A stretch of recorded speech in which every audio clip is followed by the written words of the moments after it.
चले के कटनी करे बक हम ना जाए तो ऊपर से आदेश आइल बा बाबू के। देखो जाके बाबू से कह दा हम ऐसे घरे के लड़की ना आई जाए कटनी करे। त का बस प्याज के ले आइल बाड़ू? दिमाग खराब करब देवर हुआ तो देवर मत रहा बड़का मत बनो सुन ल। काहे ऐसे काहे बोलता रही रे भौजी? काहे ना बोली हो हाँ के करी ना काटे जाए के तो पूरा सूख जाई धनवा। तो सूख जाए ना हमरा से का मतलब बा? तब बाबू आके लगी है काड़े। हम पढ़ लिख के आइल बानी अपना घरे से ही तोरे घरे का कटनी करे बदे। मतलब एक मतलब होला का? गमछा में चूड़ा भेली रोटी प्याज चटनी धल भौजी।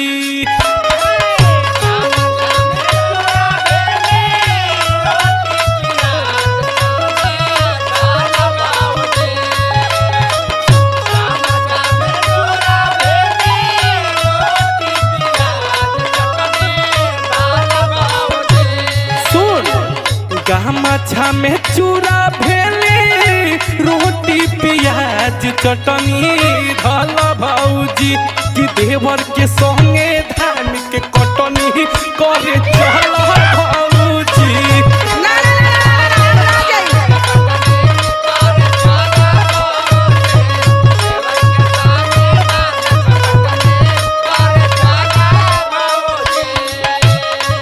सुना ए बबुआ बोल। तोके पता हो? हाँ बोल। बोले माई बाबू हमार शहर से उठाए के देहात में बिया देला लेकिन हई कुल हम ना करब। सुना बोलो।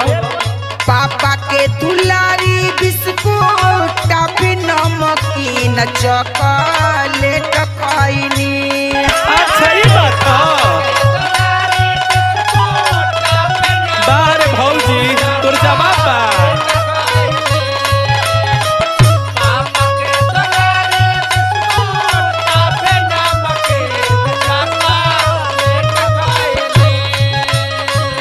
पापा के दुलारी बिस्कुट टॉफी नमकीन चॉकलेट खइनी।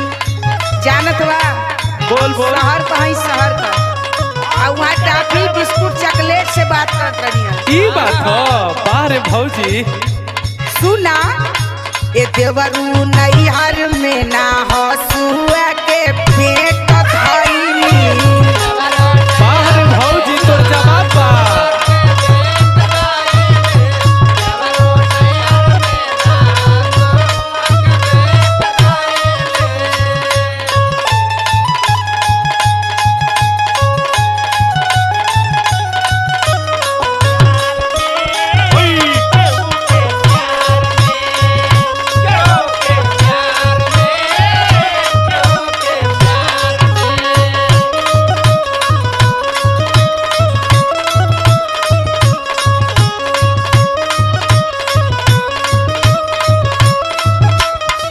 अच्छा तू हमके भौजी एगो बात बताओ। का बताई बतावा? तू काहे नहीं खी जा तू?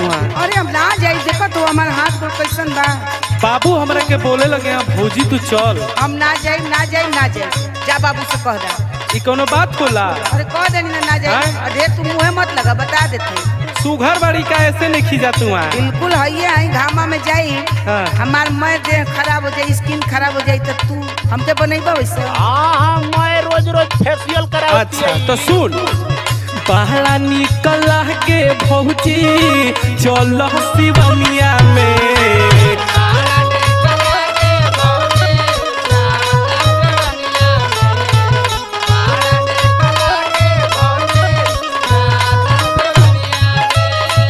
पीतल जाई धान के संगे खरी हनिया में। हम तो ना जा तू जा के ले पूजा। काहे तू नहीं खुजाला? आय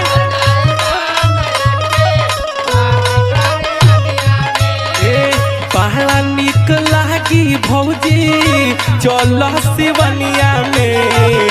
पीतल जाई धान के संगे खरी हनिया में। बाबू दी है गलिया हाली खेत के डहरिया संग धल भौजी।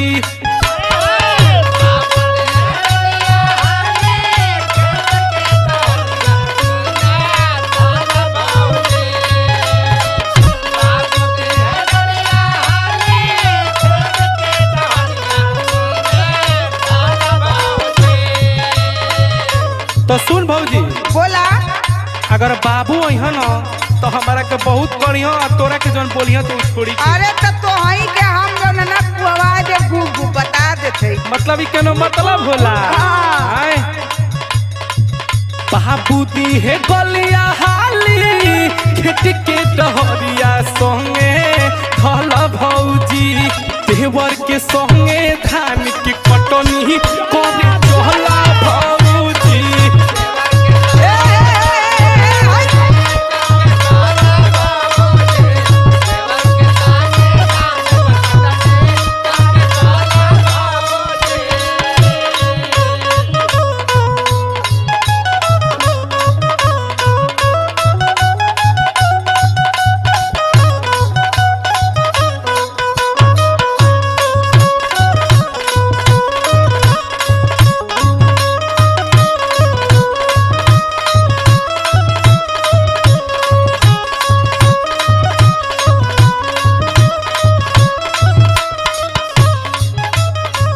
देखा ए बबुआ बोलो तनी हमरो कुछ परेशानी के पूछबा।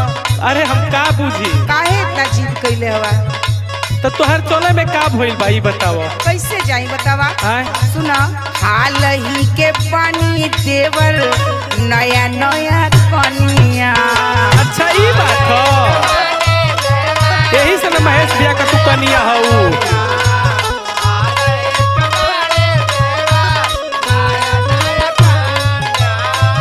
बाटे देह दूसर किसन बुझ परेशानिया। बाप रे हम ना जानत रहनी।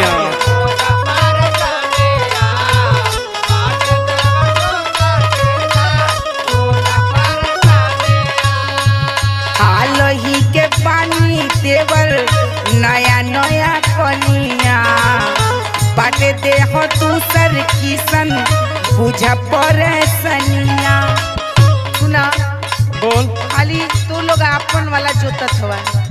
हमार दुख हमार तकलीफ केहू के दिखाई ना देता। काहे सुना बोल उठ बैठ होई नाही दर्द करे लागी पीठ पेट देवरू। हम ना जानत रहनी कि ये बात है। कन्याई में भी दर्द होते बा। हम महेशो भैया निकम्मा न हो गेल बाड़े कि ऐसा पतली घर में रख के कि कोनो कामे लायक नहीं छे।